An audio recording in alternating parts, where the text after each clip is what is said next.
ready for another lesson?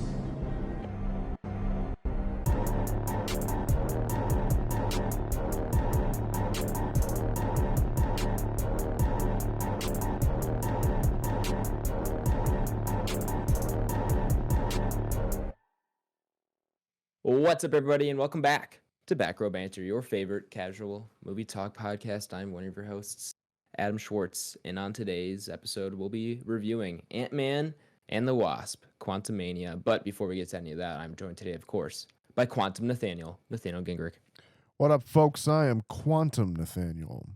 Okay, so you get to the quantum realm. There I am. Do you, minor spoilers, do you drink the ooze? Obviously. Okay. You know, try anything twice.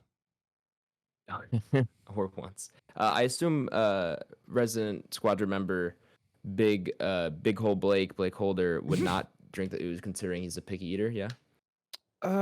Yeah, probably not. But given the circumstance, I feel like I wouldn't really have a choice. True.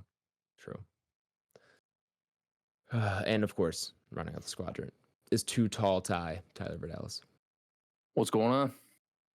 Not much, man. Not much. Another Marvel movie. Yes, indeed. What a time to be alive. Is it? In some aspects. How good is it to be alive? I think that is just depends on your perspective. Some people are gonna enjoy it more than others, Deep.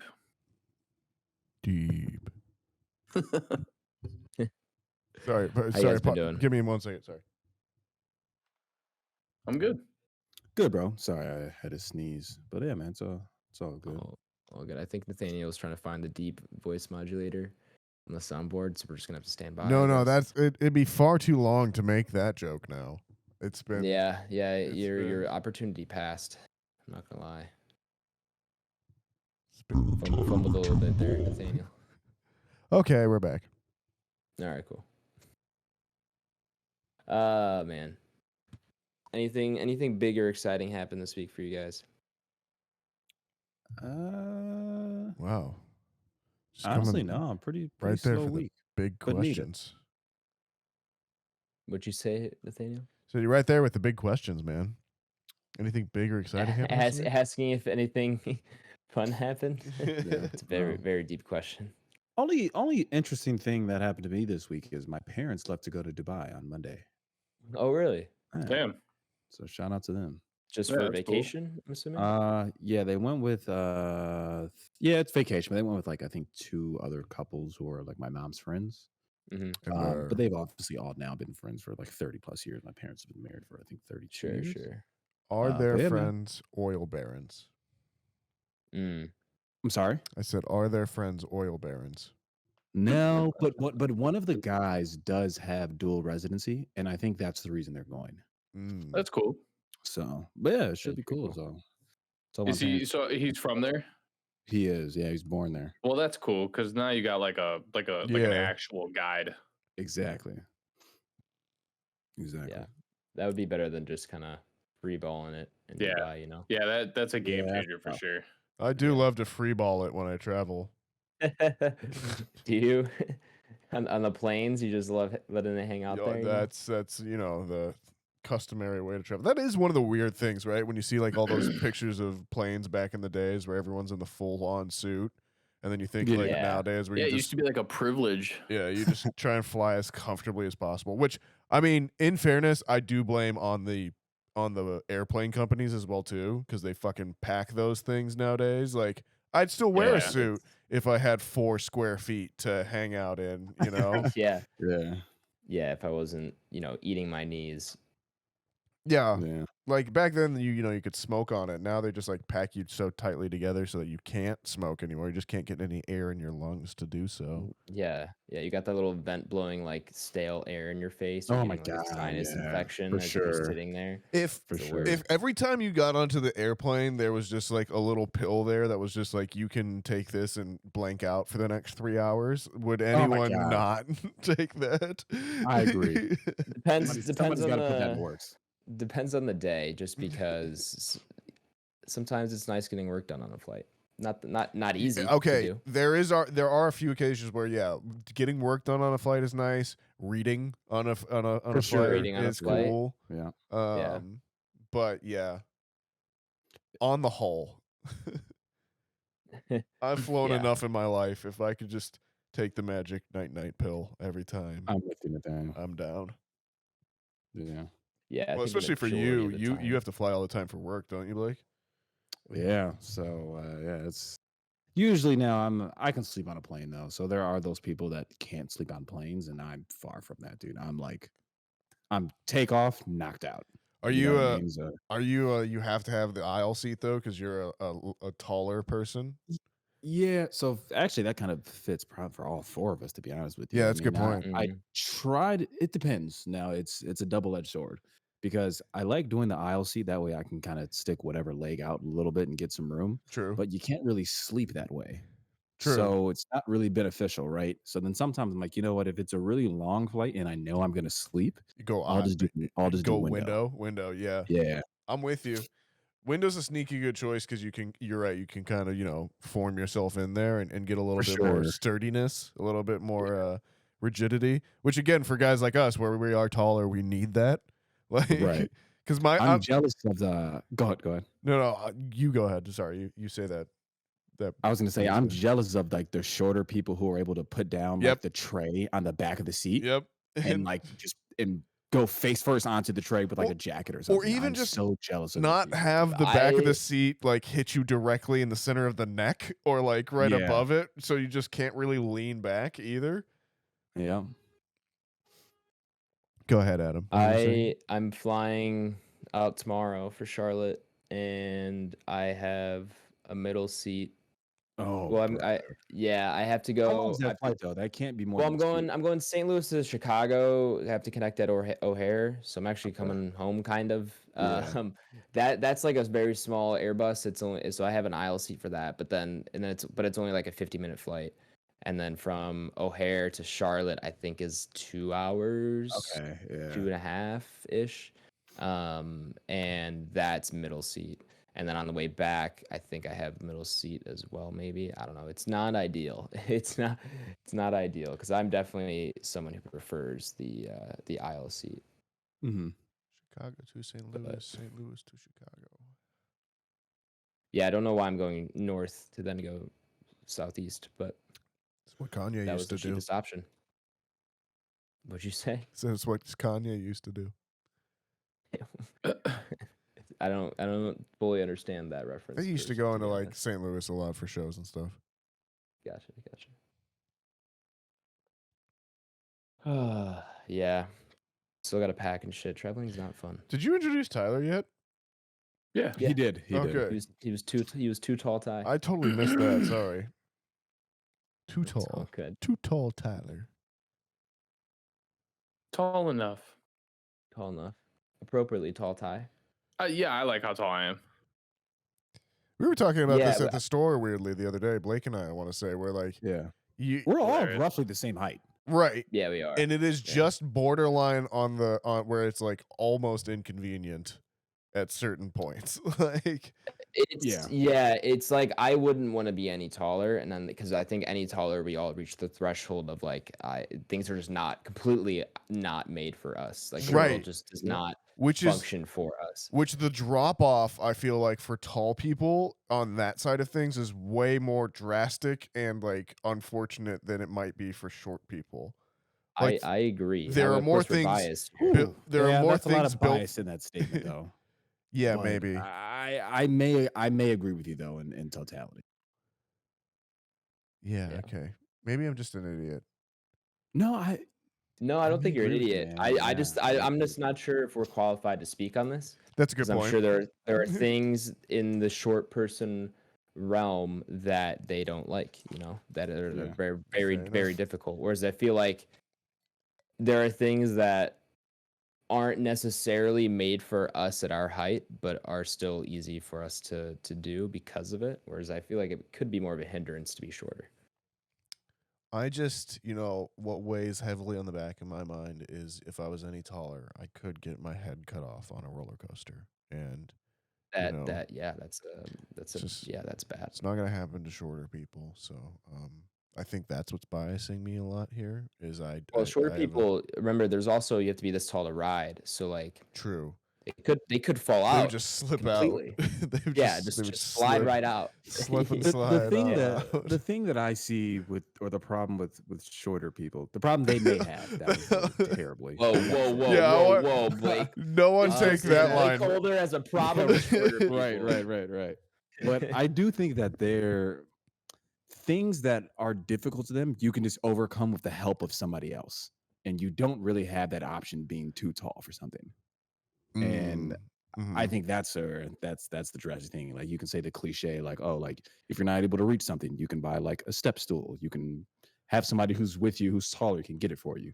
Like you have options of that nature. Or if it's like something like, hey man, like I'm not gonna fit in this chair, right? Or it's tough. It's tough. It's like, yeah, just don't sit then. Yeah.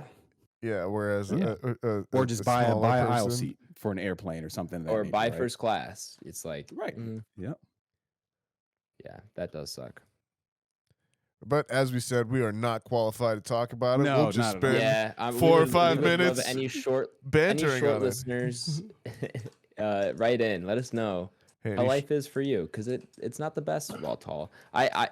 Clothes have been always difficult for me. Yeah, but let's be honest. There's way more pros to being tall. we did just skate past all the pros. It's very There's a lot of pros. There are certainly. You're not wrong. Pros. Yeah. You are not wrong there in the slightest. Yeah. I mean, the worst But thing that anyway. ever happened to me was my mom asked me to get stuff off the top shelf. So. Yeah. Yo, I get old ladies asking me for stuff in the grocery store. Oh yeah, that happens too. I had a situation last time I went grocery shopping, so this was a couple weeks ago, where I was like walking by an aisle. Now I was kind of in a rush to get my grocery shopping done as fast as possible because I had like 2 or 3 stores to go to and not a ton of time to go to them. So I'm just and I had my list ready, so I'm just whipping around Sam's Club, and then I'm walking down the aisle looking for like frozen chicken breasts or something. I don't remember what exactly I was looking for, and this girl's kind of like standing there looking at the top shelf. She's not even that short. She's probably like 5'6", like pretty average height it seemed. Yeah. And she's like looking at the top shelf, which she could definitely reach.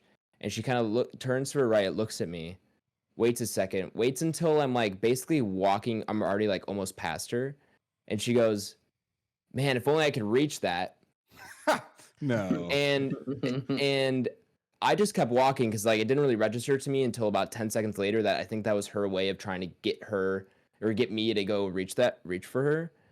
And I was already in a hurry, so I was just kind of like in a rush to get my stuff and get out of there, and it didn't really register right away. Or else I would have maybe offered and stopped. But I was just like, that's kind of just ask. Like I agree. I'm not. prefer That's kind ask of me, almost I'll like do rude to like be like, Yeah.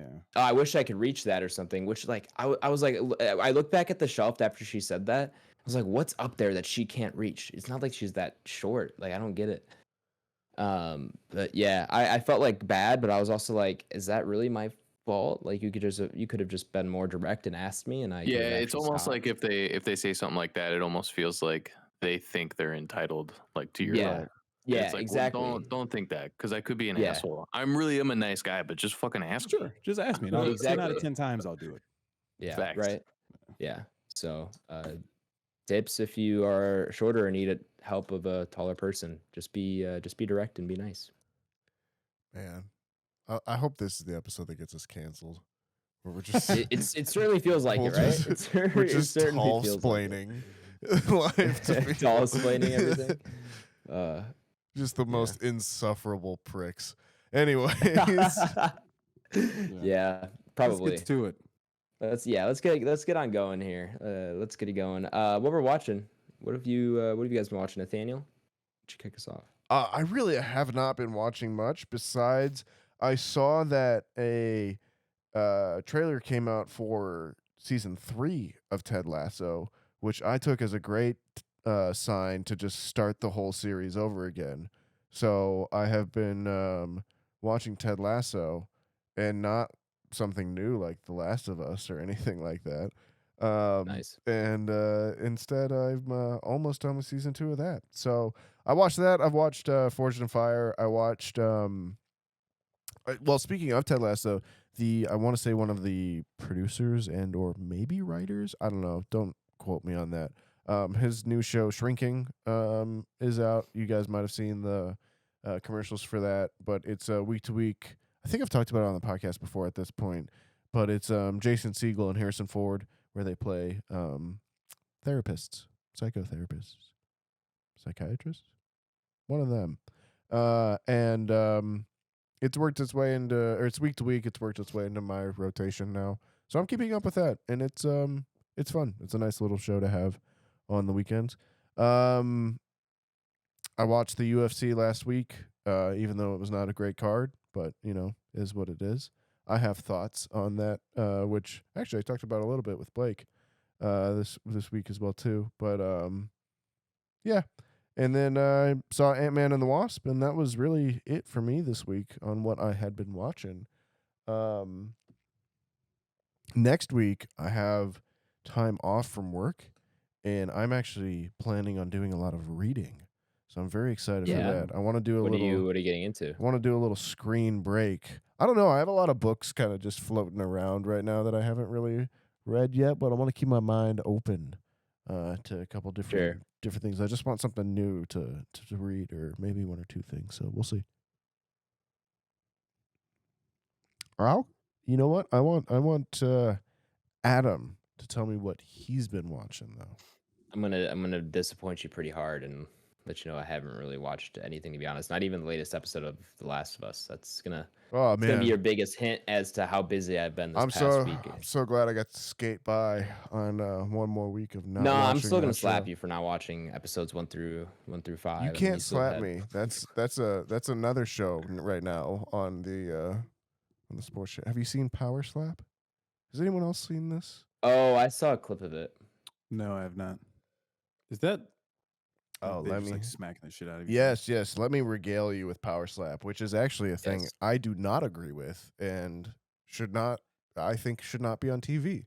But it is a slapping competition where gentlemen and ladies stand in front of each other and full on slap each other in the face until one of them either quits or gets knocked the fuck out. And Isn't this the UFC? it is Like, Dana isn't White. Yep. It's Dana White who spent a lot of time and a lot of years campaigning for the UFC to be seen as a legitimate sports organization, and MMA in general to be seen as legitimate, and feels real determined to just kind of throw that away on this really stupid thing. I don't know what you're talking about. This sounds like nothing could ever go wrong.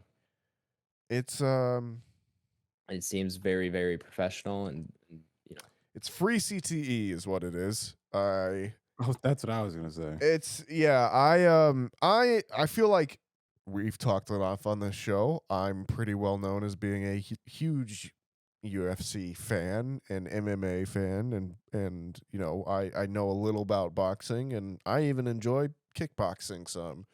But the idea of just open palm slapping someone in the face, which, let's be honest, they're not actually slapping. They're striking each other. It's a blow that they're taking with no protection, no defense, and no just like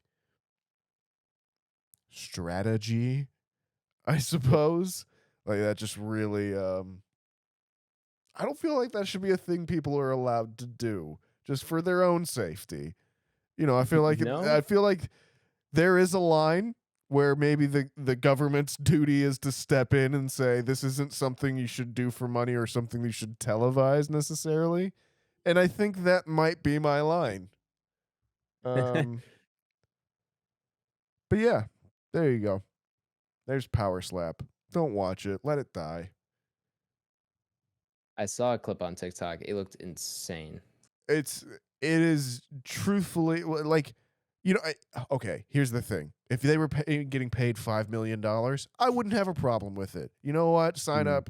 That's worth it to me. That's my threshold, I guess. Everyone's got a price. But these folks are doing it for, at a maximum, $4,000 for a fight. A quote-unquote fight. And, that's upsetting. That's not Okay. What In my network is opinion. this on? How is this getting TBS, televised? ladies and gentlemen, TBS. No shot. Yep. Wow. That's actually kind of shocking. But anyways. Well, I haven't been watching Power Slap. Only watched a thing in class called I don't even know if it's pronounced this way, but it's Haul Out, but it's one word, and it's follows a Russian dude. So I don't know if it's Russian, like a Russian term or something, but it's spelled Haul Out. It is a 30 minute documentary. I don't want to say much more because I think if you're interested, it's best you just kind of go in blind. But it's a free documentary that you can watch online through the New Yorkers, who I believe it's published by. It's nominated for an Oscar. It's really incredible, and it's not even there's not a lot of dialogue or anything. It's kind of just one of those things you should probably just watch and experience if you're interested. But it's a nature doc, so I would say that much. And kind of leave it there for you because my professor prefaced it, and I 100% agree with him. Where this documentary has a fiction level reveal / like twist in it that's so hard to kind of wrap your head around at first, and it's like you don't even really the documentary kind of ends and you don't really believe it. But yeah, it's really, really good. I definitely recommend anyone check it out that's interested. I don't want to say much more about it. Just search Haul Out, HAULOUT. Again, don't know if that's how it's pronounced, but that's how I'm going to say it. Yeah, that's really the only thing I got to. I have just been busy with school and prepping for this Halo event, and haven't even gotten to the Last of Us episode, which I'll get to at some point, and haven't really watched much of anything. So, Tyler, how about you, man? You want to know what I be watching? Yeah, as I usually. Yeah, we got a few things on the list. So I've been sticking with Naruto, obviously. And it's still great. I still love it. It's still just like always has my attention. So still cruising on Will and Grace.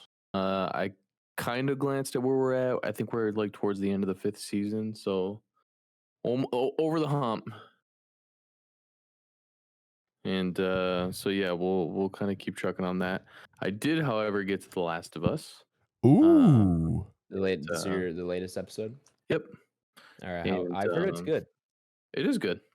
It's all been really good lately. Good. Yeah. Everything I've seen has been incredible. Yep. So I'm a big fan. I'm about that life. So yeah. The other thing I got around to was Leah and I were just kind of scrolling one night on the couch and just trying to figure out what to watch. And it was really pretty late already, so we were just kind of like, yeah, like whatever. And we scrolled across the Magic School Bus. And Okay.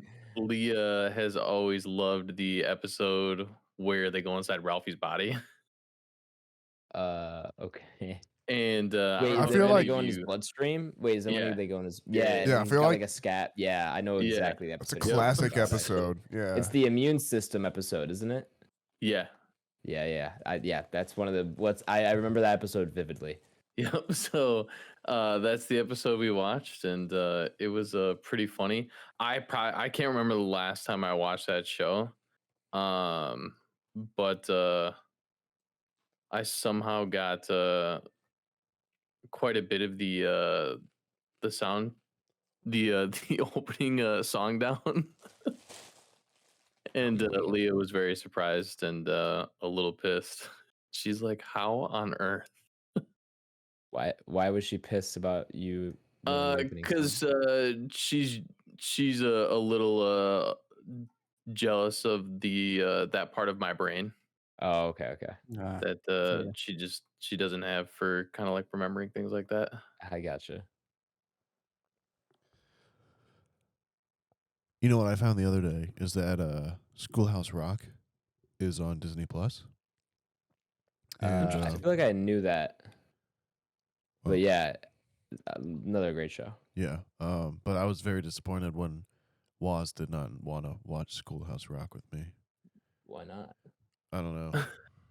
He said something about it not being a rainy day at school, and well, you guys probably didn't have rainy days here, did you?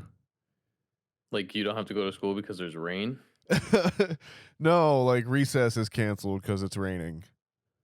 Oh yeah, no, we had inside recess. Oh yeah. Okay, but did you watch videos? We had a like. Did you guys? Did you get to watch videos on rainy day recess day? That's when we always watch No, Schoolhouse Rock. we would just be able to play in the room and In like the- play yeah. like board games, do puzzles. My in like 4th and 5th grade, we'd play with tech decks. Oh, So tech little decks. little finger Man. skateboards, dude. Prime time to be in elementary school was tech decks, dude. Man, that's a deep memory I hadn't thought about in a long time, hadn't accessed recently. Oh, we're pausing for station identification, folks. You're listening to Smooth Jazz 99.9 KYOT, the Coyote. And some of them are rather collectible. Are they? Yeah, some of them go for like $30. And we're back Why? talking about tech decks. It's just one of those like weird things that people like to collect, especially if like they're still in like their original packaging. It's crazy. I don't have any in the original packaging, but I do have quite a few. Yeah, just wild. Yeah, those things are awesome. Yeah. We also got to as long as we're good. I can still go. Oh yeah. I'm done with tech deck talk for this week. But you know, so yeah, in preparation for the movie, we both have not watched the second one in quite some time. sure. So we decided to do that, which was, I think, a pretty good refresher. Yeah. I don't remember the last time I was like, oh man, I gotta watch Ant-Man and the Wasp. So Fair. that was nice. And a good little reminder. I thought Paul Rudd's funny as fuck. He's Paul Rudd. So Yeah, He he's is. kind of yeah, kind of the he's a big part of why this movie is what it is. well, even that character. Yeah, 100%. He's gonna go down as one of those people that like they're like it's like Robert Downey Jr. You'll never find another Iron Man. Yeah, I think so. I could agree with that for sure. Except me. What up, folks? I'm starting my acting career, and I want to be Okay. the next Iron Man. Alrighty. Well, we do have a vacancy at Back Row Banter if anyone would like to join. Good. Yeah. Good luck. Good Have luck. fun. Yeah, Godspeed, brother. And then I'm gonna be a star. I think it was last night. Sorry, go ahead. I was just saying that I was gonna be a star. Just wanted to reemphasize that. I Really, hope you are. really draw out that joke for all that it was worth. Yeah, you got to squeeze it out, man. Yeah. I mean, I hope Ring it to death. that you get famous because I'm riding them coattails, bud. Yeah, for real. But I'm also we've been youthful, homies since you day know, one, I'll pull my Nathaniel. You know weight. what I'm saying? Yeah. Right. Yeah. You know, I'm gonna get a lot of things, but what sort of you things? know, I'm gonna be useful.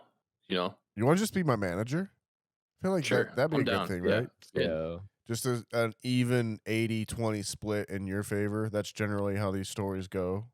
And then, Sure. I mean, yeah, I'll take I that. saw Straight Outta Compton. No, I'd give you you know, at least like sole ownership. Like you could 51-49. Oh, you know? okay. Thank you. Of Yeah. my brand. Yeah, I still want you to make decisions, and you know, I'm just here. Fair enough. Thank you. Yeah. And then the last thing we got to was she had not seen Maverick because I had to go see it without her. Just because of timing. Sure. Mhm. And I was like, I don't think it's even on anything. And Yeah, it then is. it's on Paramount. Yeah, it is. So I was like, Which I think didn't you're even- still the only person I know who has an active Paramount Plus subscription. Yeah. and it's not mine, so I'm Actually- gonna keep using it. Oh, it's not? No. Oh, okay, then yeah, definitely keep using it. In fact, give me that password. Yeah. Yeah, sure, why not? Fuck it. And then, so yeah, and the funny part was I didn't know that it was streaming on anything. I actually said there's no shot that that's streaming on anything. And sure enough, I literally clicked on Paramount Plus just to see what was on there, and I was like, oh fuck, Maverick's on here. Yeah. So yeah, we actually watched Maverick, and it's still Mavericky.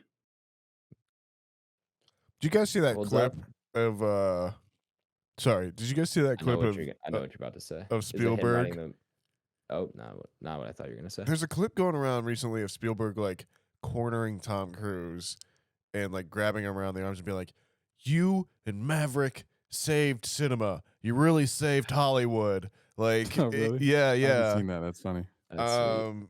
It was making the rounds on like film Twitter recently, but yeah, it seemed interesting. I don't know if it was like the Golden Globes or something, but Sounds like something that would have to go on at one of those locations or one of those events. But yeah, it was definitely an That's award really sweet. ceremony. But yeah, yeah. But yeah, that's all I watched. Noise. Nathaniel, have you gone?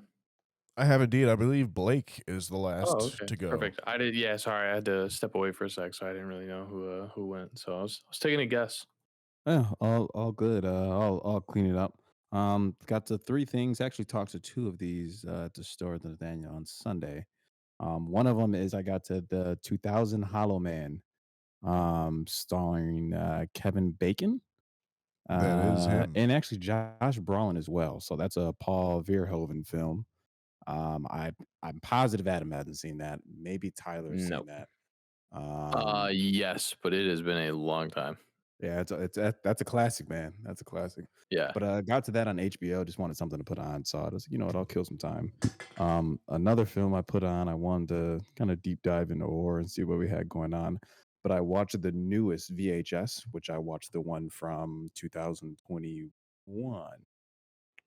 I want to say as well, sometime late last year. And then I watched the newest one, which is VHS 99, which isn't too good. There's not a lot of Oh man. notable directors in this one. There's really only one good short, to be honest with you. But I would say you could probably pass on to anybody who's a horror fan. Those are all anthologies. Outside of that, the last film I got to was something. Shout out Kayla. Kayla put me on at the store on Sunday. Which I'm curious if Nathaniel's seen this, because I don't know if you were standing there for that conversation. We got to talking about like 90s horror movies, talked about Scream, we talked about The Faculty. I Know What You Did Last Summer. We did all those, and then she brought up a little film called The Craft. Have you seen that, Nathaniel or Tyler? What was it? The Craft. The Craft. I was gonna say if anyone Like Tyler's you're seen crafting something. Yeah, I'm Tyler. not. Okay. No, I know The Craft. I just have not seen it. Okay. But yes, Kayla did bring that up when we were talking the day after, and she was like, and Blake talked about some movie, and I was like, I bet he recommended The Faculty. And she was like, he did. How did you know? And I was like, yeah, it's one of his go-tos. It's a classic for him. But it's kind of The Craft is kind of female Faculty, it seems like, or very it is very similar basically- genre. Yeah. Right. That's basically what she was kind of describing to me. So that's one. It's weird because it's like an all-female cast, very like woman empowering movie. It's made by a man, Andrew Fleming. But it's cool. Kayla just kind of described it as like these girls taking up like witchcraft in high school. They're kind of outcasts, right? They take up witchcraft and they're able to kind of bend that and do things with their powers. And as you can imagine, it goes awry a little bit. But it's pretty good. For one, it's a super 90s film. So like anytime you grew up on that type of stuff, it's already nostalgic. And then for two, it has fucking Nev Campbell in it.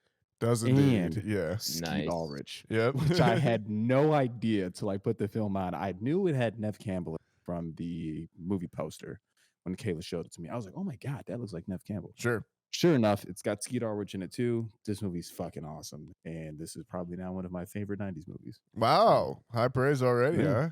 Yeah, man, it's cool. It's cool. I think it's Robin Tunney. She's in that as well too. That She I is. remember. Yeah, she is. I remember I used to watch the show remember for a time in like the middle thousands to like early 2010s, there was about 4 or 5 different cop shows where the premise was all the same thing, which was a famous celebrity for some reason joins the police force for no apparent reason, where like you had like Castle, and then I don't know, there's a couple different other ones, but the other one there was like The Mentalist, which was a very similar one, and Robin Tunney was on The Mentalist as well, and my family watched that every weekend, and that's where I always remember her from as well too. Yeah, man. So yeah, overall, it was good, really interesting. Very 90s cast, as you can imagine. It also has, I can't think of the other person's name. I just closed the app. I think it's Rachel True, but I think she's even done some skits with like Dave Chappelle. Sure, Just a really really awesome cast. You know what I mean? It was like it takes you back in time for sure. But I remember that's all I got. there was like Go ahead. there was like a male version of that came out in like 20 or 2008 or something like that, called like the skull, like they're like Crossbones or the Skulls or something like that. That was like Okay, it's not sounding familiar. I'll have to look into it, but I wouldn't doubt that. They yeah. definitely gave that script to 4 teenage men. You know what I mean? Yeah, For sure, absolutely. for sure. But yeah, that's all I got. And then I saw Ant-Man today, Ant-Man 3. Speaking of Ant-Man 3, let's get into the spoiler segment of the podcast. Wow, not spoilers. Wow, I'm all over. Review segment of the podcast. Welcome, listeners who have not been here before, or if they have just forgotten. Nathaniel, can you give them a rundown of how the review segment works? I will. Folks, if you're new, or maybe you've just forgotten. Maybe you woke up this morning and you don't remember anything, but you're trying to listen to this podcast to just bring some semblance of normalcy back to your life. All you have in your hand is a Polaroid photo of a bloody body, and you have no idea who it is or how they got there. Right. Or why you have a picture of it. If that's happening, at least you're listening to Back Row Banter, where every week we always have the same structure. That was the word I was looking for. Structure. Okay. I went immediately. That's such a dramatic pause. I wonder where he's going. Did you like that? This. Yeah, that was actually my brain just stroking out in real time. Anyways, it's split up into 2 sections. We do the same thing every week. Sorry, I drew that out so much. There's the non-spoiler section, and then there's the spoiler section, which Adam referenced earlier. In the non-spoiler section, we go into the IMDb summary, who wrote the movie, who directed it, who starred in it, all that good stuff, what the IMDb plot summary is, and then we go around the squadron and say if we would recommend the movie, yes or no. There is no nuance on the internet. And then there is the spoiler section, which is not our big list of everything we've watched on the podcast rank. That comes later. But the spoiler section is where we go into our deeper thoughts on the movie itself, go over any big plot twists or spoilers, and really dig into the nitty-gritty of the movie. But then come back, even if you don't want to have it spoiled for you, for our ranking it on our entropy list, which is our big list of everything we've watched on the podcast ranked. With that being said, Adam, tell me about Ant-Man and the Wasp, Quantumania. I would love to. This is a new movie, rated PG-13, and a runtime of 2 hours and 4 minutes with an IMDb rating of 6.6 out of 10. Oof. Directed by Peyton Reed. Did he do? He's done the other ones. Yes, yes. He did the other ones. This is the other trilogy that has been finished by the same director in the MCU. Yes, the other one, of course, being Spider-Man, correct? Yep. All right. Written by Jeff Loveness and Jack Kirby. Did either of them write the first ones? Jeff Loveness does not seem like he has credits on those. Looks like Jack Kirby has done quite a few. Oh, never mind. Jack Kirby. I was going to say, isn't Jack Kirby the creator? He's the creator of the... Yes, he's the creator. Yeah. Why does it say written by then? I'm confused. Anyway, all right. Well, Jeff Loveness is the writer here. Starring, of course, Paul Rudd, Evangeline Lilly, Michael Douglas, Michelle Pfeiffer, Jonathan Majors, Catherine Newton. I think I'll leave it there. Actually, there's a few more, but there's a surprise role. At least it was a surprise for me. so I don't want to spoil that for anybody who has not seen it yet. The IMDb summary reads as follows. Scott Lang and Hope Van Dyne, along with Hank Pym and Jeanette Van Dyne, explore the quantum realm where they interact with strange creatures and embark on an adventure that goes beyond the limits of what they thought was possible. Ooh. Ooh. I mean, that's a fine summary. Feels like ChatGPT wrote that summary, though, you know? Wow. Topical. Like listing out all of the characters' names, and they leave out Cassie, which is unfortunate, considering she has some of the most screen time in the film. Spoiler. Okay, sorry, she's in the sorry, one of the names I listed out is in the movie. A lot. She's in the My movie bad. a lot. She's in the movie quite a bit. Gosh, man, you don't want the Marvel fans just jumping down our throats for spoiling the movie for them. Oh, they can do more than jump down our throats. Wow. Are you saying that any publicity is good publicity? That is what I'm saying. Fair enough. I'll Yeah. allow it. Anyways, can you tell we have anyways. a lot to say about this movie? Do we? Yeah. Well. Sarcasm. Yeah. This is What are we thinking here, guys? Blake, I want you to I'll go say it. first. Yeah, actually, you know what? Yeah, let's go with Blake, our Marvel fan, our Marvel Yeah. expert in the house. I always go to Blake when I want to hear the latest and greatest in Marvel. So, super fan Blake, what are you thinking here? Honestly, it was about what I expected. I didn't go in with the highest expectations. I would say probably fell a little bit below that, but that's because I do think the first two Ant-Man films they're respectable. Yeah. But I think I'm just so far removed now from like where Marvel's at in their phase of the universe that a lot of these they just seem copy and paste to each other to me. And I don't know. I do think the antagonist in this and King the Conqueror is excellent. Feel like it may be a tad bit wasted, I guess. I don't know, but yeah, overall it's cool. Paul Rudd's funny, as I figured. It's really all I gotta say. It's interesting. I would like go ahead. Do you think that maybe do you think it's because Marvel's like oversaturated, or do you think it's because you're like no longer you don't feel like emotionally connected to like the storyline because basically like everything that you knew as a kid is already done? Probably a combination of both, to be honest with you. Okay. I'm sure it's a combination of both, but I do think a bulk of it is just that I feel like it's oversaturated.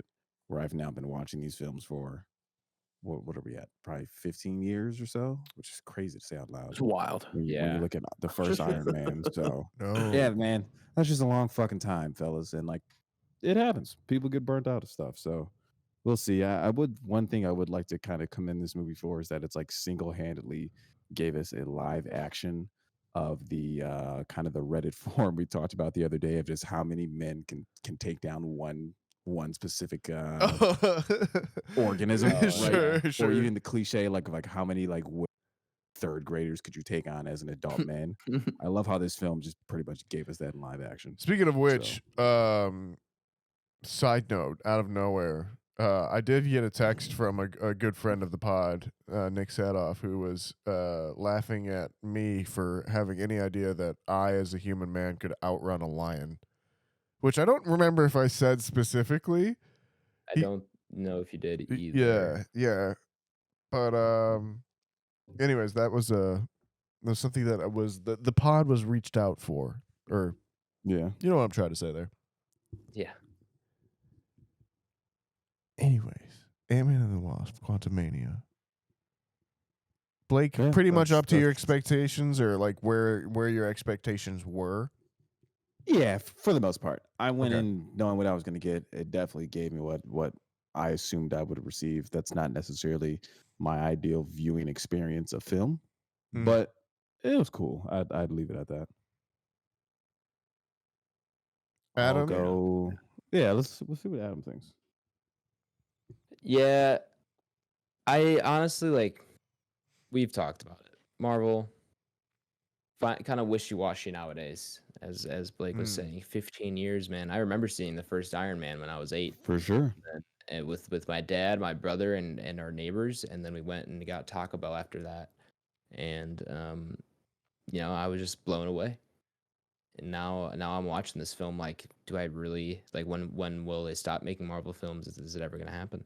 And it's not necessarily a result of this film specifically. Honestly, I don't think it's bad, but there's not a lot that I would say is good or great. So this one was really flat on a lot of aspects for me, which is really disappointing because like I didn't have astronomical expectations for this movie, but I did have the hope that it would kind of be on par with the other two Ant-Man films, which I think are not the best Marvel movies out there, but still pretty good and hold up pretty well. And they've always had a good comedic sense to them and groundedness in the sense of like small scale stories for the most part. It's not like Ant-Man has to be the one who's going and being the like sole saver of the universe. And they're a little bit smaller stories and stuff.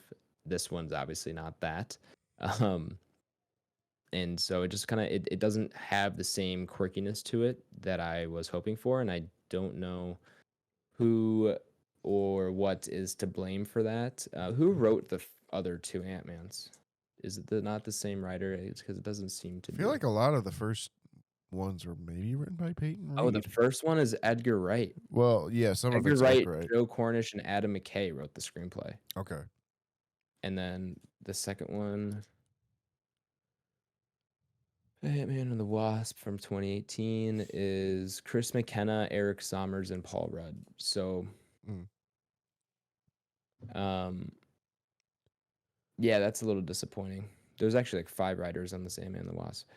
Whereas like the writer this time around, definitely not the same quirkiness and like fun dialogue and jokes that Paul Rudd is so good at giving or delivering. I'll talk maybe more specifically in spoilers about all that. I did feel like the writing was a little subpar compared to what I was used to, and walked away overall a little disappointed. I honestly don't think I'd recommend this to anyone. Like, unless you're a diehard Marvel fan, like just wait till this comes to Disney Plus. It's not anything super urgent. I don't think anything happens in this one that is like, dude, you got to see this action sequence or this scene, or I can't believe this happens. It's more just, okay. I don't know. At this point, I feel like I've seen all of this stuff before. The only thing that this really has is that you get your introduction to Kane, like your big introduction. You got obviously a glimpse of him through Loki, but this is where you get to see, like where the bigger picture is for him. 1,000%, but I still that isn't enough to recommend this to anyone for me, because then anyone who wants that story is going to see it on Disney Plus in 45 days. I don't disagree. Yeah, so if you just want to keep up for the sake of keeping up, this isn't really necessary to go see. So I'm probably a not recommend here. Nathaniel?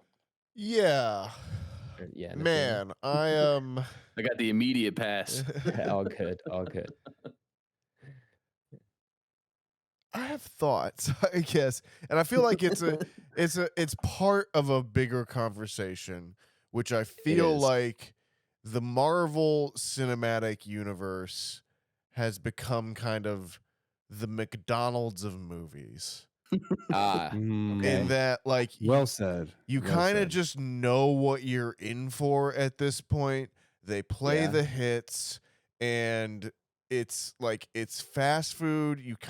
But it's not nourishment anymore the way that it kind of like used to be. I feel like, you know what I mean? And like right now, you remember?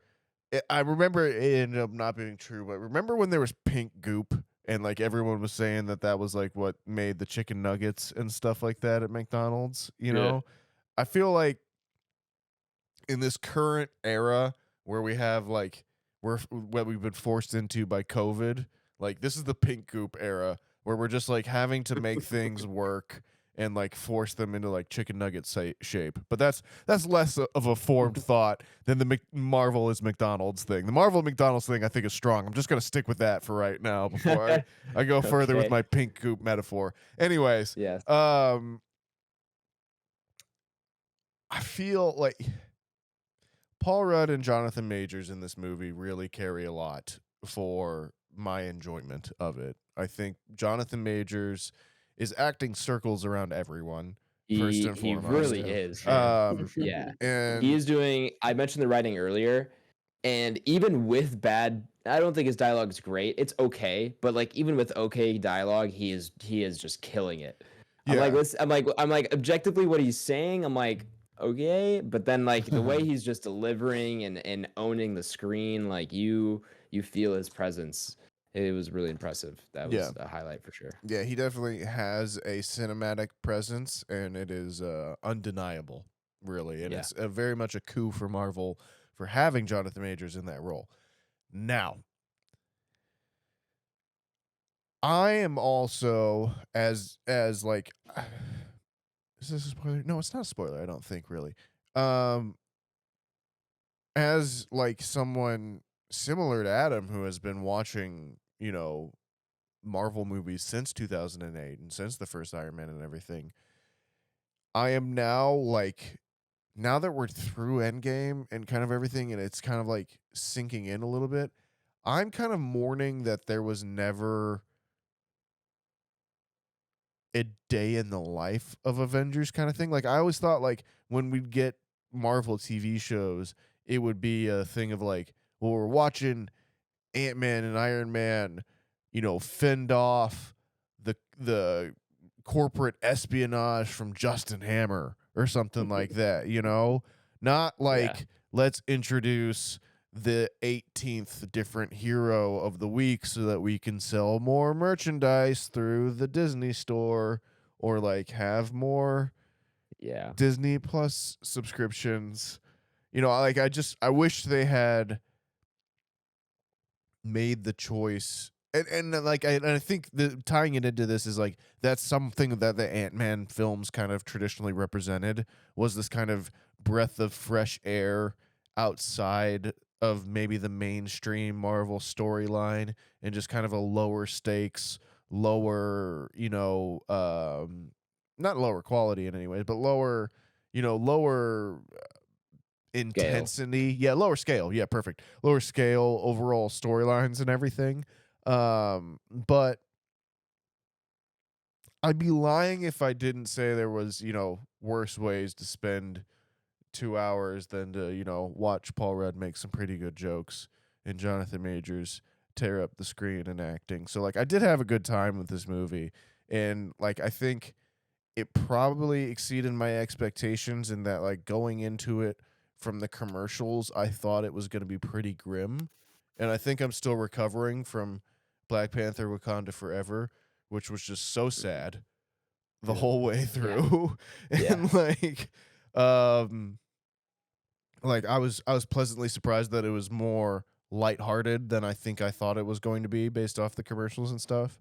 So I would still probably recommend it because I like McDonald's.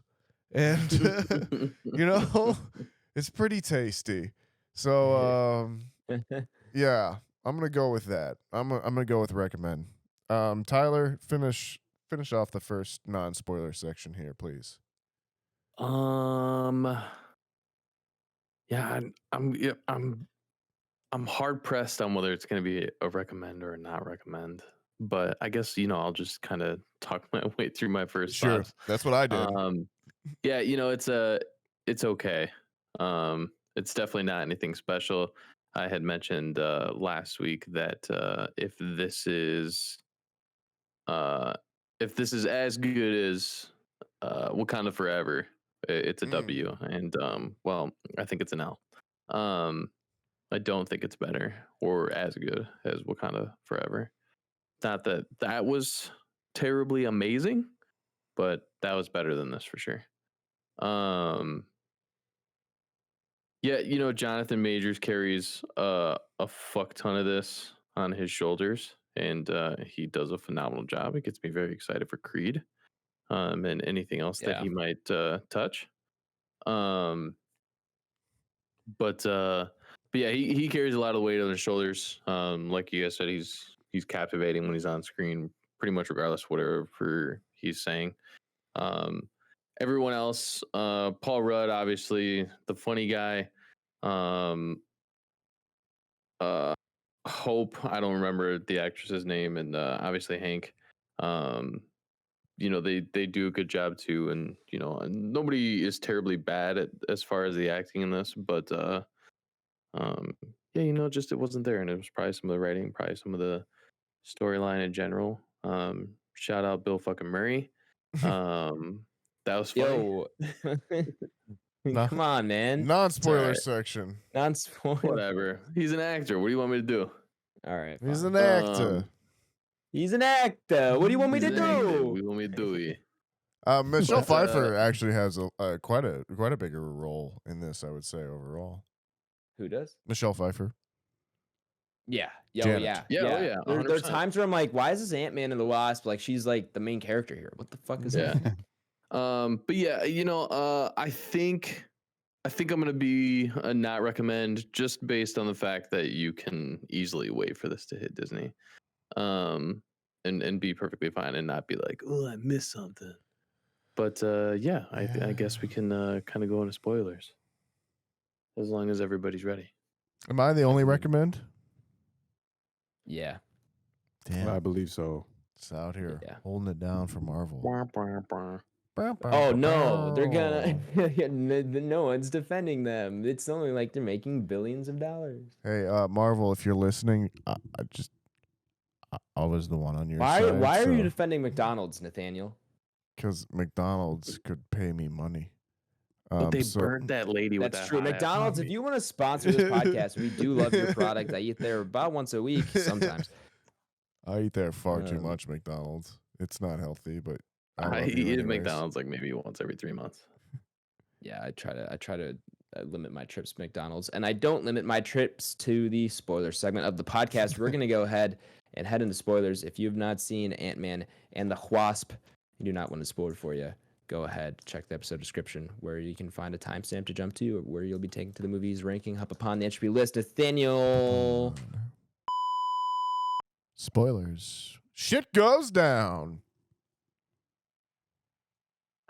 Indeed it does. In the quantum realm. In the the quantum CGI realm. quantum realm, the green screen machine. I've heard they just Marvel has just been crunch timing every VFX studio in Hollywood for the last like 3 or 4 years, and I think that's didn't we talk about that? Big reason. Yeah, we've been talking about it a little bit.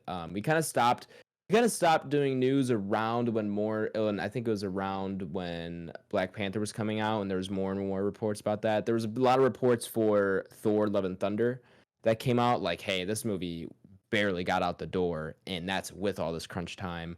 And then there's more reports about it at Black Panther, and then after Black Panther, they delayed their entire Phase 5 and Phase 6 thing, and they spaced everything out a little bit more, so it's not as compact, and I'm assuming that's why. And then on this one, again, I'm seeing VFX studios saying, hey, they're getting a lot of blowback, I think, for the CGI here. And it was like, hey, they wanted all of our resources on Wakanda Forever, and because of that, we didn't get as much time on this one. Is basically what everyone was saying. I think this is the last of the definitely 100% filmed in COVIDs ones as well too. So for sure. I give it a 5% pass on that, which is maybe a little bit harsh, but that's where I give it a little bit of leeway on that side of things. But I don't know, like, the CGI of this movie did not bother me that much. Like, I feel I've settled into that Marvel shit look at this point.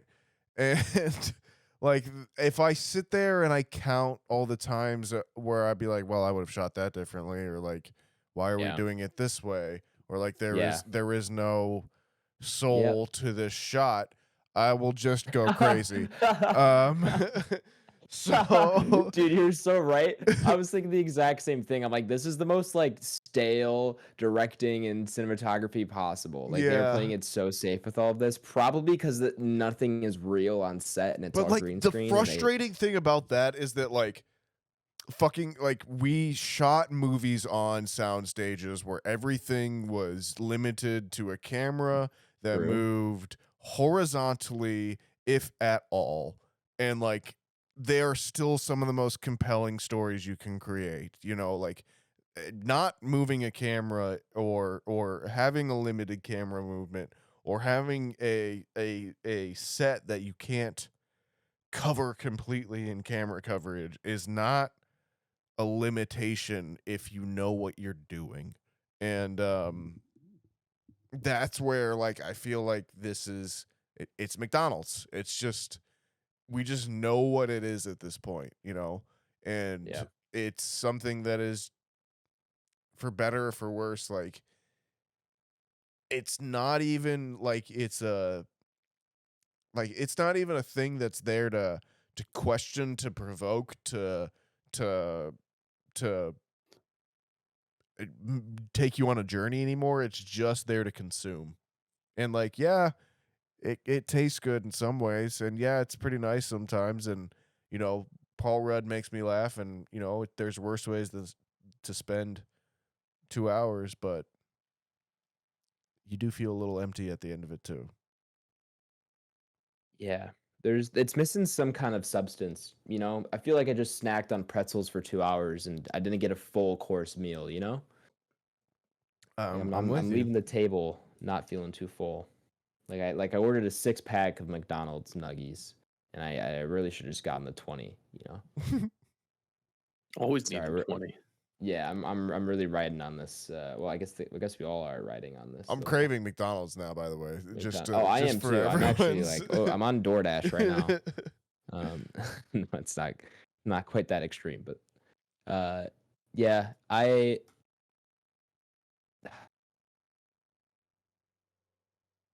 don't know. I don't. It just Marvel isn't. It's lost its pizzazz. It's lost its mojo. You know, it's Austin Powers at this point. There was a streak there for a few years where it was like I'm gonna go see a Marvel movie and I know I'm gonna leave with a fucking smile on my face. Yep. And they after Endgame, they've just lost it. And Probably I don't know if Spider-Man, though. it's Spider-Man. Yes, sure. Yeah. Spider-Man's definitely the best exception to that we have post Endgame, without a doubt. But since Endgame, with the exception of Spider-Man, they just haven't had that. And I was hoping this was going to be the movie that restarts that since we're getting an introduction to Kang. I was really hoping this would be like okay, Marvel's back, like they've got a plan, we're gonna be all in again and everything, and I was just left a little disappointed, because it just didn't do all the things I was hoping it was going to do, and I just don't know if a Marvel movie will ever do those things again. I think maybe they could get back there, but I think going forward in the near future, I see one out of every 4 Marvel movies giving me something special, It's gonna and be. I that's a low hit rate. It's gonna be Guardians. Guardians is gonna be the Guardians one. will help. Yeah. That'll be the one where I have to kind of really buckle in and see what's coming forward. If Guardians isn't good, it might be time for your boy Got a Nathaniel problem. to readjust his relationship with the MCU at that time. Yeah. But Yeah, that definitely feels like a very true statement. That'll kind of be like a last straw kind Right. of. Yeah. If that'll be, I still have Marvel's back, right? I just can't defend you anymore. right. You know, even after this one, I'm already. I don't know if you guys saw James Gunn and his DCU intro video that kind of introduced the projects that he is going to that like the next 5 years or so of DC. But I'm ready to invest early in the DCU. Oh, under you're James jumping Gunn. ship, huh? I'm buying these shares for pennies, boys. Get in while you can, because I'm all in to get on the DC train Wow. and ride that through. Because Marvel at this point, man. I don't know. overrated. I think there's something to be said for, like this was also the last of that kind of weird era too, where we had previous Disney CEO in there as well too, but like not Bob Iger basically, and maybe we'll get a little bit more back on track after that. But I mean, we're talking a lot about how we're feeling about the movie, but like we're not really giving a lot of concrete examples. So I do want to like dig in a little bit here, and want to say like, okay, we've talked a lot about Jonathan Majors and how he's great as Kang, but I as a follower of the Marvel universe and like someone who has watched basically everything, I'm confused at the end of this movie on who this Kang was in relation to the rest of the Kangs that are out there. Was he a good Kang? Was he a Kang that was the lesser of two evils? Was he a banished Kang that was like the worst, and that's why they got rid of him? Like I don't know where that storyline is going. Please help me, boys. Did I miss something in this movie, or was it just not explained well? From my understanding, and I think the short answer to your question is no, I don't think it was explained well because they leave it pretty much a little ambiguous even after the post-credit scene. From my kind of reading of it, this Kang was potentially the most powerful of them all. Okay. And that's why it took so many of them to vanquish him. But that doesn't necessarily, and he potentially could have been the only one to like stop the other Kangs, and obviously, we know how stories work. That's not gonna be the case. But like that could have been that could have been the reason that they banish him, is because he's the only one that is powerful enough to stop the rest of them. And that's, but that doesn't necessarily mean he is a good Kang. That is more just saying, like I don't think there's such thing as a good Kang. But he is just the most powerful of them, and had they let him live, don't think he would have stopped destroying worlds. He just would have been against the other Kangs. Now, given that he was shoved into the time engine at the end of that, is there at all the slightest possibility that he is the same Kang we've already met in Loki, but the Loki was just like after the events of this one, technically? Like he got shoved in there and then got pushed into the one, so he became the one that remains, kind of thing? I don't know. Because that was another question I had, is like, is this the Kang we already know? Because we've established there are we know there's multiple Kangs. Yeah, we obviously know it now. So that I was wondering that as well, and that was never revealed to us, or revealed to me at least, and I don't think they really, I think they'll maybe answer it at some point, but they don't want us to know yet. That's probably my guess. If I had a guess, that's not the same one we already know. I don't remember him having those lines on his face in Loki. Sure. And that could obviously just be a character thing that they've added on here for like, makeup and design and stuff. That's from the comics. Kang the Conqueror. Yes. Oh, yeah. I know. Yeah. I know he's got the marks on his face in the comics, but I don't remember him having that in Loki. Like I remember him looking more like a regular guy. So I don't know if that's going to be our way of distinguishing the Loki Kang. Is like that guy doesn't have the marks on his face like that. I don't know for sure. I think we'll probably get that answer at some point, hopefully. But it was definitely not clear what kind of Kang this was and where he fits into everything else. Kind of. There's a character in Invincible. The comic Invincible, not, and obviously the show eventually if it goes long enough. But I want to say he's kind of like their version of Kang, which is just a man that becomes aware that there are multiple versions of himself, or like that there is multiple multiverses. Thank you. Yeah.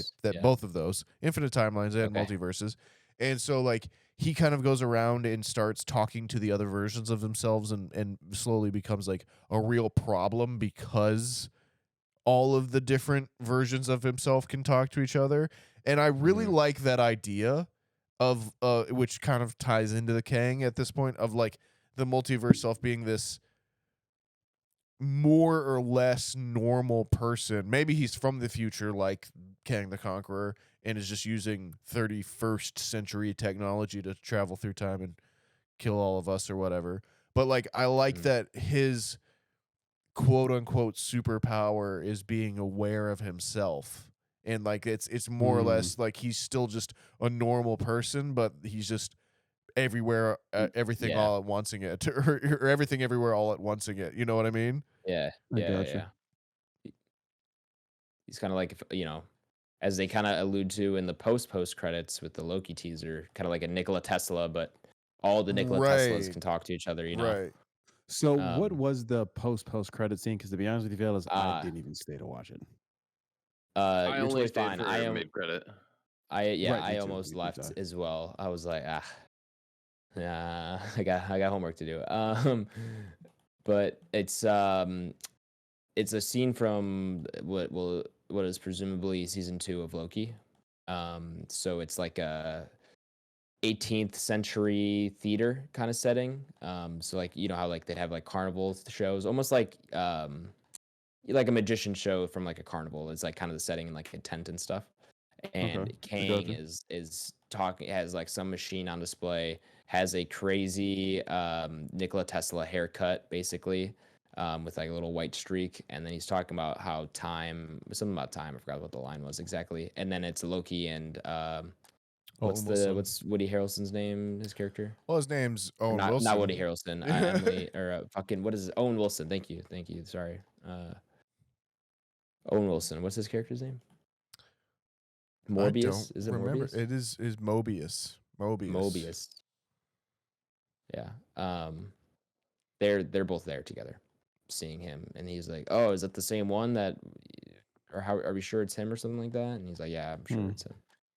I don't remember exactly, but yeah. So that was basically a teaser for Loki season 2. Interesting. Yeah, which could be cool. I'm not against the season 2 for Loki. Yeah, we'll see how that discussion goes when we get there. Yeah. Other things. The Wasp, not really in this. Yeah.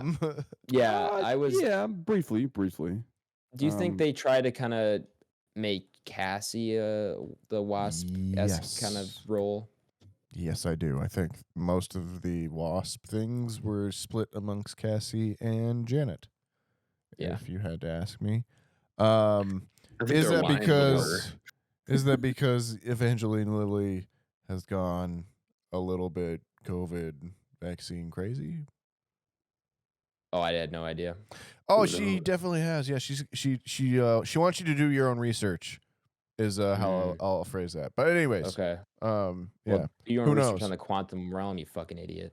Whoa. God, can't be going down there. Whoa. Allegedly, I'll say as well Allegedly, too. yeah. Allegedly. MODOK. Let's talk MODOK. Oh, Folks, boy. let's get into MODOK.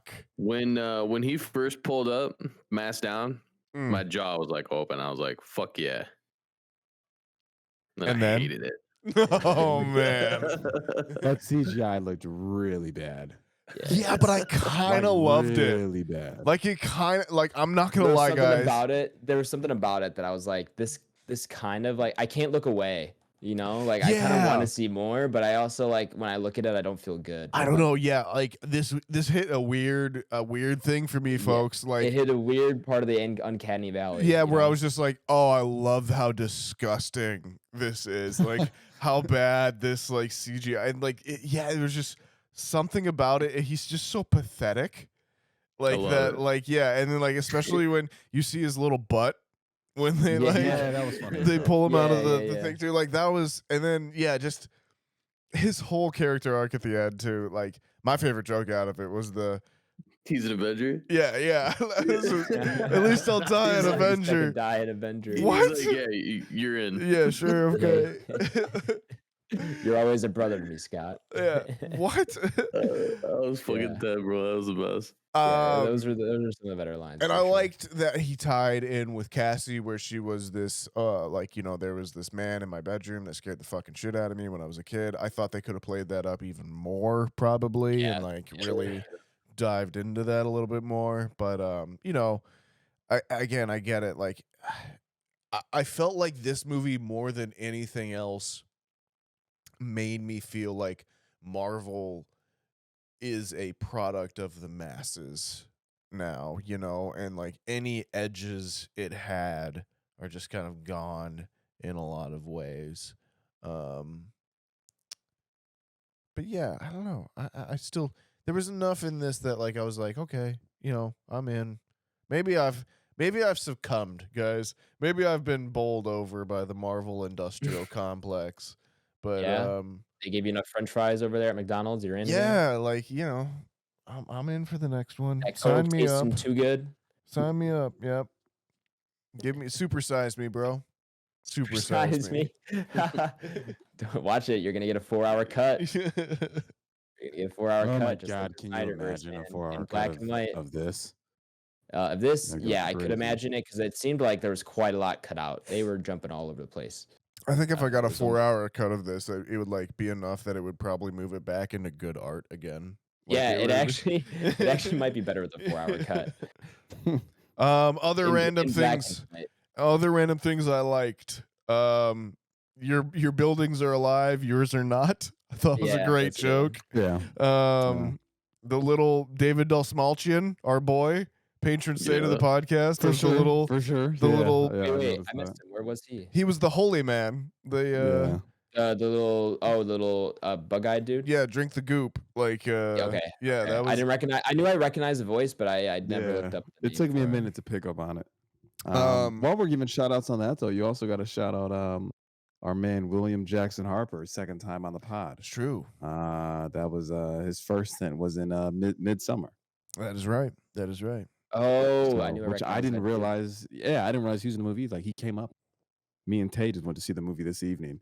Then he came up to me and him like pointed at the screen, looked at each like, oh, that's. I didn't know his name at all, but it's like, oh, Yeah, that's yeah. that guy. You know? Some art. Yeah. That was Yeah. funny. Quantum Realm, really weird. Like not very well explained. Just like Yeah. there's people down there. Okay, sure. But you know what? Fuck it. I'm on board. Why not? We'll go along with it. Just make it But yeah, interesting. it was two guardians. She said they were trying too hard Okay. with like I could see the that, though, creature design for and sure. everything. Yeah, She was I just could see like, that for sure. she's like, I just wish it was like its own thing. Yeah, that's fair. Yeah, I can see that. You know, like I'm cool if you make it weird and kooky. Just like make it good. You know, Yeah. Yeah. like we've seen the Star Wars cantina scene. You know what? Like, Yeah, I was gonna say this. I got a lot of Star Wars. And, in this like, movie. I get A like lot. that For is sure. almost its own thing now. And like as a Peyton Reed, if this is my third movie in the universe, maybe I feel like, you know, I've earned the right to do my version of the Star Wars cantina scene. And like if I have the opportunity to do that, I'm going to do it. But you know, you got to bring something else besides just some kooky characters or something, you know, or Bill Murray or you know, because like at the end of the day, what was he doing there? Like what was his point? You know, like which Michael Douglas I kind of liked in this movie in that he was just kind of a weird old man who likes ants a lot. Yeah. But yeah, I don't know, ups and downs, peaks and troughs. Have I talked too much about this, guys? Stop me if I have. No. So honestly, I think you're pretty spot on, but I guess I'm not a fan of this movie by any means. I feel like we can kind of like joke around with it and whatnot. But going back to King the Conqueror, do we feel like seeing his power scale compared to everybody else in the film, and even kind of scaling that with other Marvel films we have seen, do we think that he should have been able to take down more ants before succumbing his loss? No, but that also does feel like the most Back Row Banter question regarding a movie you've ever had, which is like one Kang versus, you know, a colony of ants, but they're Yeah. like Super smart you know, ants. advanced and- Yeah. Yeah. Which I need like a TV show or a short movie on those ants, dude. That was the most fascinating part of the movie for me. So as I was gonna say, right? So when he's explaining, he was like, "Yeah, so they fell into a time realm or whatever Yeah. it is, like where they've now been on here for 10,000 years, and Yeah. the ants are like building machinery and shit." And I'm like, "What Yeah. the fuck?" And they're is like, going on? Dude, I need a short of some kind. They're of like- a just 3-episode limited series. Well, they're like Buddhist ants too. Like they've recognized that, like, you know, He's like, I'm not beyond going to use self. socialism. I know it's a little charged nowadays, but Yeah. So these socialist ants are also weaponized. They're like kind of fascist a little bit. Oh, I love it. Yeah, that was a weird Deus Ex Machina. That was so weird. That they brought in. I mean, I'm all for it. Kind of like, you know, me too. I feel like if anything, you like that's something where I'm like, yes, Ant-Man should have that. Let the weird old guy fucking love ants. Bring it on, you know. But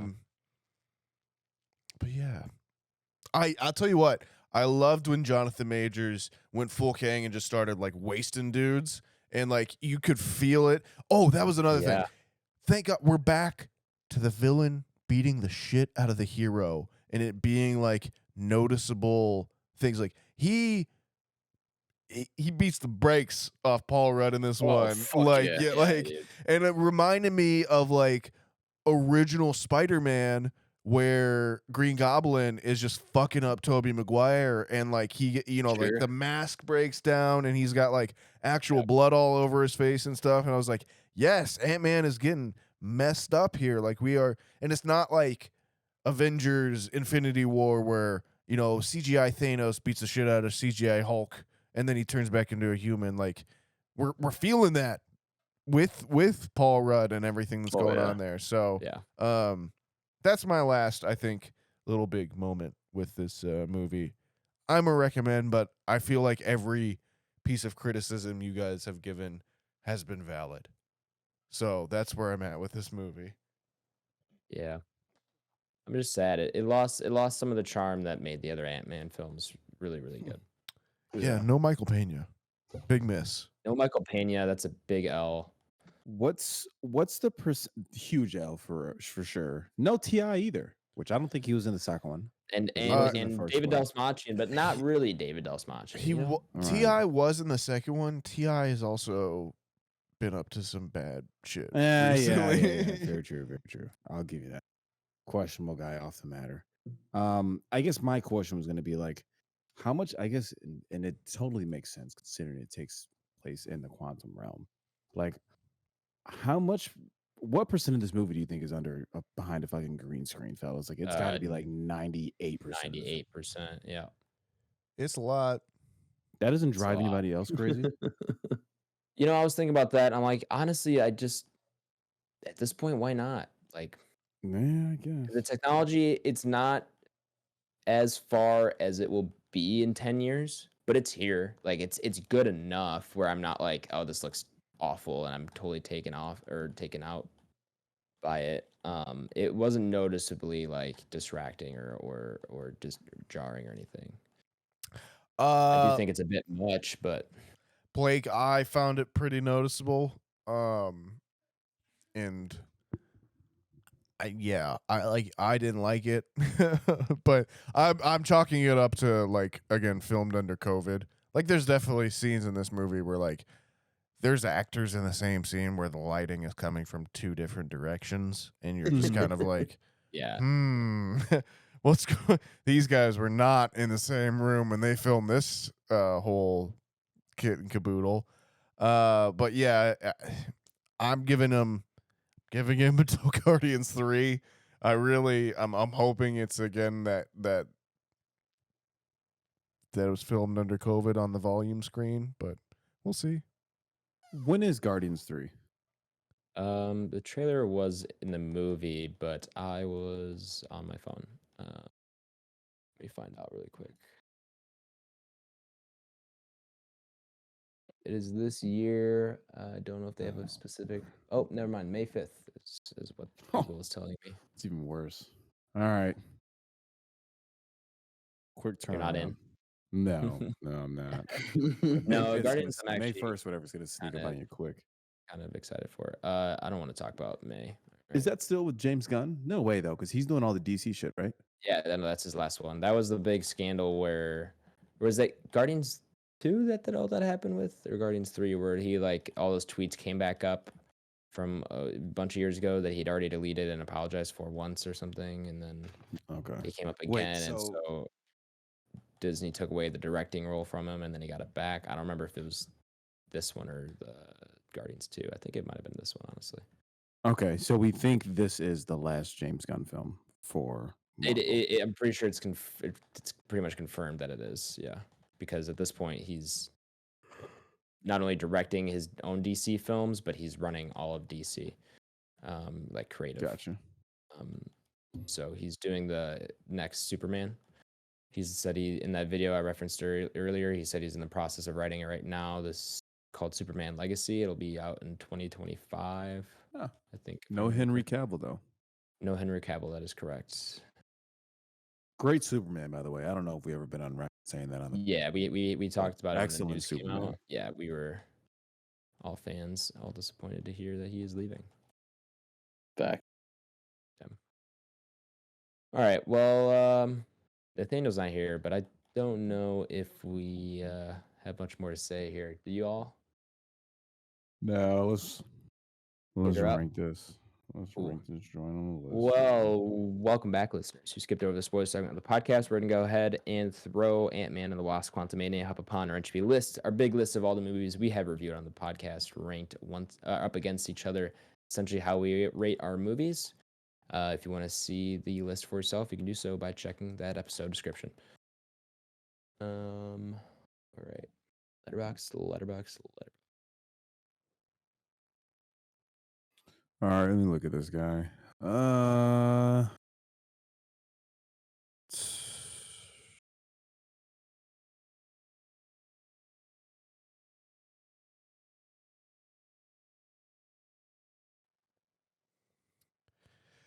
Yeah.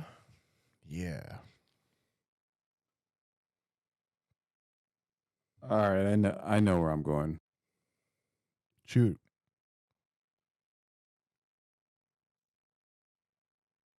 Go. That's tough because even Trick or Treat's Yeah, below that. that's the one I saw too, and I was tough. like, you guys are gonna. I was gonna go 105, but then I saw Trick or Treat at 110, and then I was like, oh man, I'll go 111, 112. 112. You like Don't Worry, Really? Darling more than this. Don't Worry, Darling. Yeah. I mean, it very Florence interchangeable. Pugh is Very interchangeable, fellas, to be honest with you. And Halloween Kills sucks. So it's tough. I'll just split it there. I don't know if I can say Halloween Kills is better than this. Yeah, it gets tough when you get to there. All right, you're 112 then? Yeah, I'll say 112. All right. Ty, Nathaniel, either of you guys have your rankings? Yeah. I think I'm going to Jesus. go one. Number one. No. Could you imagine? No, I will be 107, below Halloween Ends and above Uncharted. And as much as I love Trick or Treat, that movie has been unfairly maligned and put far too low. But fuck Uncharted. And so anytime I have a chance to just, put a movie above that, I'm going to do it. So yeah, I'm going to put it right there. 107. Below Halloween's Ends, above Uncharted. Ty? Both good arguments. But yeah, I would probably be with Nathaniel, except for the fact that I'm more of the mind where if I'm already that low, then I may as well just give what I want and put it below it. So I'm gonna do 111. All right.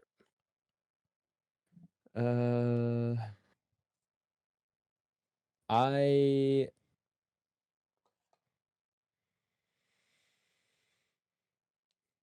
will do. I'm between 106 in 107. I'm getting a little, just a tad bit tripped up by Halloween Ends. I don't remember like absolutely loving that movie, but I don't hate it either. I'll do 106. I'll put it above Halloween Ends, but I think this is not a. I think A Quiet Place Part 2 hasn't. It's not like it's been greatly disrespected, but I think it is still a little bit lower than it should be. And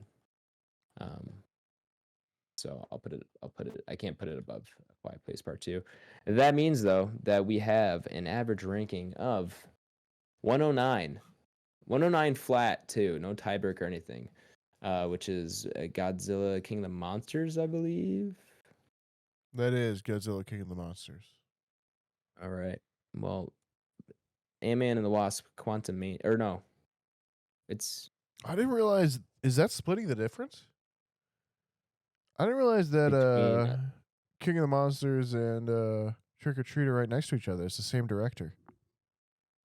Oh, is it? Yeah. I didn't even know that. All right, well, yeah, we have Ant-Man and the Wasp, Quantumania, locked in there at 109, below The Greatest Showman and above Godzilla King of the Monsters. What a nice little spot. Cozy. Our next review, probably going to go a little bit higher, at least a little bit. Who knows how high? But our next review is Lord of the Rings and the Two Towers. We were supposed to do it a couple weeks ago. I forgot what exactly the scheduling conflict was, but we were unable to do it. And so we decided to push it to this next episode. That is currently streaming. I think it might be on Netflix now, in addition to HBO. I think it's on both. Could be wrong. But it's on one of the streaming services for sure. So check them. Nathaniel, do we have a 5-star review by chance? We do, but I'm going to save it for a week because I'm tired. Okay, fair enough. I'm also tired. No email, but if you want to email us, you can send us an email at backrowbanterpod@gmail.com. Follow us on Twitter at BanterRow, on Instagram at backrowbanterpod, and our YouTube. Subscribe to us there for free. We're just Back Row Banter. And then share the podcast. Share with a friend, a family member, a conqueror or two, or a different multiverse. Whatever. A bunch of Marvel thing you tiny wanna say. people. Yeah, tiny people with holes, houses, whoever you know. Anyone who didn't watch the movie and hears me say houses is going to be a little bit confused, but that's okay. Good. Or BlakeHolder, holes. where can the people find you at, my man? Letterboxd. Can you hear me? I don't know if my mic went out. Yeah, but, yeah. No, you're good. Yeah. Okay. Letterboxd. BlakeHolder. You'll find me on there logging some things. I think I put a brief review down on The Craft, that Andrew Fleming film I referenced earlier with Ned Campbell. Oh, yeah. And that what? other one was The Covenant. Do you remember that when that The came out? Covenant. Yeah. That's not sounding familiar. Yeah. I'll have to dig into it. It's the Where they get same the powers? director. It's the same director. Yeah, it's Andrew Fleming, and it's literally like just the male version of it. But anyway, sorry. Yeah, no worries. But I'll have to take a look at it. But yeah, that's it. And I'll go popcorn. We'll go Adam. Yeah, you can find me on Twitter at Aish24, and on Twitch at twitch.tv/Aish, and then my letterbox is just Aish. That's AYYSH. Tyler. Twitch.tv/UltraBajo87. We are doing Hogwarts Legacy stuff. Come be a wizard. Yo. Let's go. What house? I got Hufflepuff. No way. Yeah. That's awesome. Yeah, Is that who you typically align with? I never really honestly like looked into like any of the house. I'm a big Harry Potter fan, but I'm not like a fucking weird Harry Potter fan. Okay. No, I'm just like Is it? but Say, is no, it yeah, weird I'm to not just like- want to know what house you'd be in? yeah, I'm not like super deep into like gotcha. the lure and all that stuff. So not like whatchamacallit, Lord of the Rings esque for me. Sure. But yeah, you know, it was cool because I don't know, and they just obviously ask you a couple questions, and they put you in there. And it's funny because I was online with Justin, and they were like, you can change your choice. And I'm like, doesn't that defeat the purpose? Yeah. Right. So I'm like, yeah. I was like, of course, everybody wants to be like Gryffindor or Slytherin, but I'm like, nah, I'll take it. I got to do it. Nah, It's what I got. So yeah, we're rocking Hufflepuff. And then yeah, Twitter, Letterboxd, and Instagram are all Tyler House. Nathaniel? Yo, folks, you can find me on Twitter and Letterboxd at.and. You can always find me on Instagram at NathanielG92. Sandpiper Tapes, other podcast. Who we got left? Adam, have you gone? Yeah, I already went. I think that's all of us. All right. So that'll be it for episode 136, Ant-Man and the Wasp. Thank you all for listening, especially if you made it this far into our episode. Join us next week for our review of Lord of the Rings and the Two Towers. We'll be RB. Be excellent to each other, everyone, and we will be RB. Thanks for stopping by, and just spread love. You never know where somebody's at in their day, and we'll be RB. Yeah, thanks for listening. Thanks for the support. Nope. Now we've lost Blake. Now your mic's going out. Yeah, whatever you just did, we just lost you, bud. It's very unfortunate timing right at the end. Indeed. Actually, maybe that is fortunate that it's at the end. Though we don't have to worry about it too much, Yeah, better than it happening in the beginning.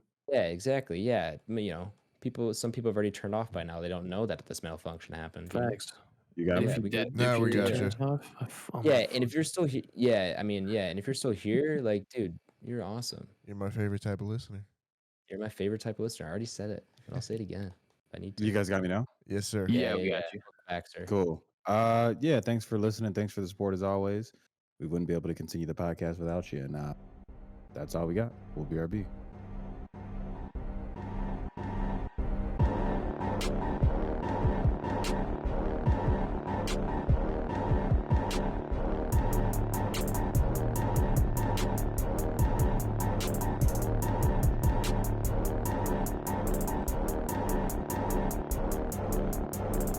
America.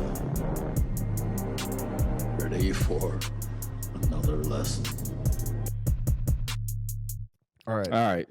So over under presidents named 28.5. Nathaniel is betting on himself, ladies and gentlemen, to take the over. All right, so Here I'm we going go. George Washington. Yep. All right. John Adams. Yeah. Jefferson. And what's crazy is that you could say any day, but I'd probably just give it to you because I don't know. Well, are you fact checking me here? Or am I just No, making I'm up? not right now. I'm getting the I can list probably out. pull up a fact check. You Yeah. want to fact check him? All right. Yeah, I can just Elvis.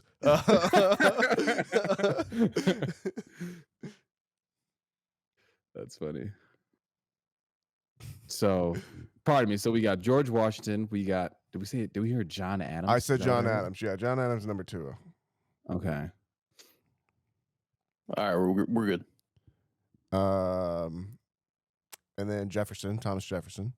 That's 3. John Quincy Adams, because I want to say he's his son. That one's ringing a bell. All right, now's where the rubber hits the road. How long do I have to go before I just hit randos? Okay. Oh man. You can also use like nicknames. So for example, you could use like JFK. Oh yeah. Okay. Well, Right. yeah. Okay. Well, go ahead and throw Kennedy on there, I guess. Then Yep. John F. Kennedy. I That's fine. figured you get that one. Though, Yeah. So All right. So I think I just got to go off the list now. All right. There's a James Harrison. No, James Harrison. Yeah, James Harrison or Benjamin Harrison. Could be both. I don't know. We'll need a fact check on that one from Ty. How many misses? I How many misses do I get here? see Harrison, but it's neither of those first names. Another James or Benjamin Harrison. All right. Well, I'll come back to Harrison later then. Gotcha. James Taylor. I know that's one. James K. Polk. Polk is one too. I want to say right. Yep. James John Tyler. Is there a Tyler in there? Oh boy, There's we are John Tyler is one. John Tyler. All right, well, I've lost track of count now. Where am I up to, Blake?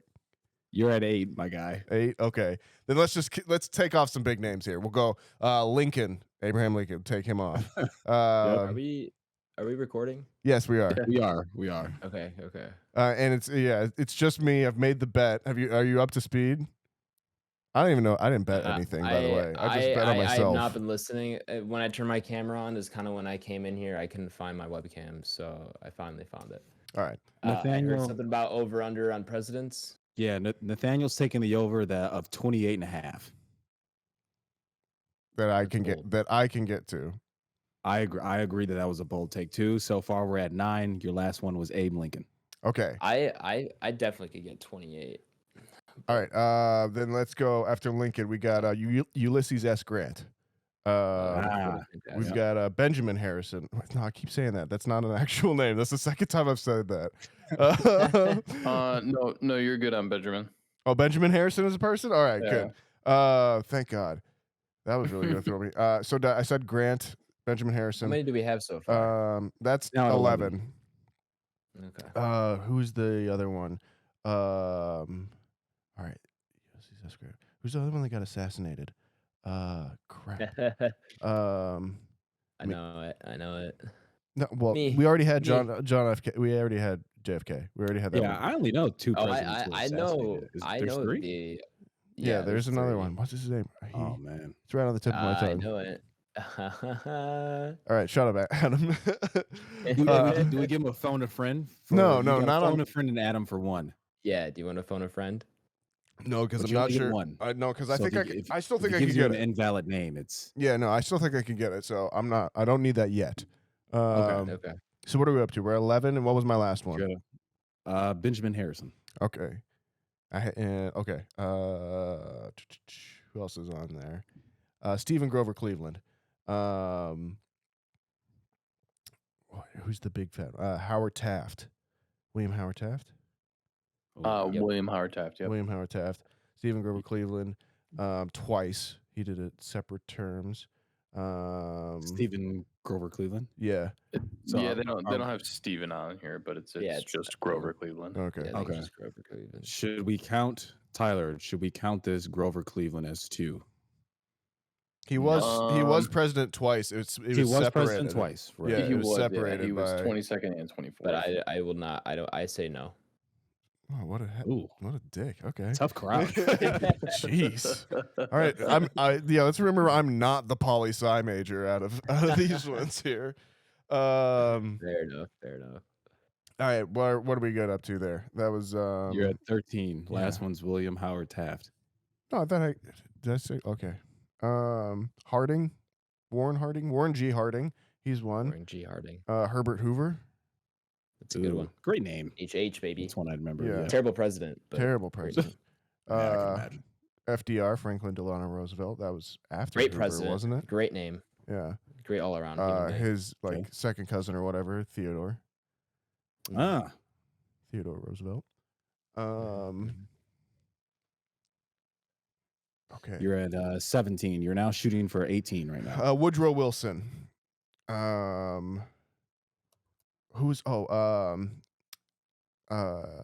Andrew Jackson. Mm, And then we got who else is on there? I was on a roll with after FDR as well too. Roosevelt, Nixon. Yep.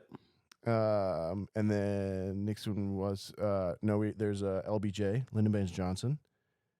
Ooh, couldn't tell you who that is. Yep. What was that name again? Lyndon Baines Johnson, LBJ. LBJ. Okay, we'll go with that. After Nixon, Yeah, there he was was- Ford, Yeah. Okay. Gerald Ford, and then Reagan. You're missing some easy ones here. Hey, you Okay. back off, 24. bro. I'm just I'm in your time period. He's shooting for 24 right now. Yeah. So then we got Jimmy Carter, The gimme. You're just listening to that. and then we got That's actually what kicked off this conversation. That's ladies and right. Gentlemen, was the name drop of Jimmy Carter. George Bush Sr., Ah, there we go. That's who I was. Yeah, that's who I was thinking. Clinton, Okay. This is 27. Bush, You're shooting for 27. Yeah. Obama, We'll say little Bush. Obama. Okay. Yeah. Trump, There you Biden. go. Yeah. Obama is 28. Trump is 29. Biden is your 30th president named. Congratulations, Nathaniel. Thank you. I think You won the bet. that was pretty impressive. That was. Honestly, I don't think I'm getting over.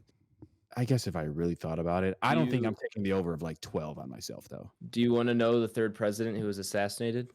Who was it? Chester A. Arthur.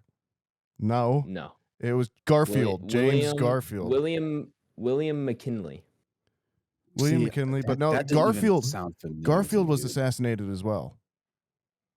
What? What's Garfield's first name? Or is that his first name? James Garfield. James. Yeah, because he was the genius one that could write with both hands, and he got shot. I want to say. So then there's 4? Because William McKinley also definitely assassinated.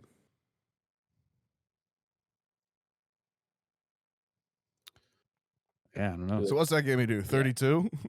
That would give you 32. Garfield and McKinley would give you the 32.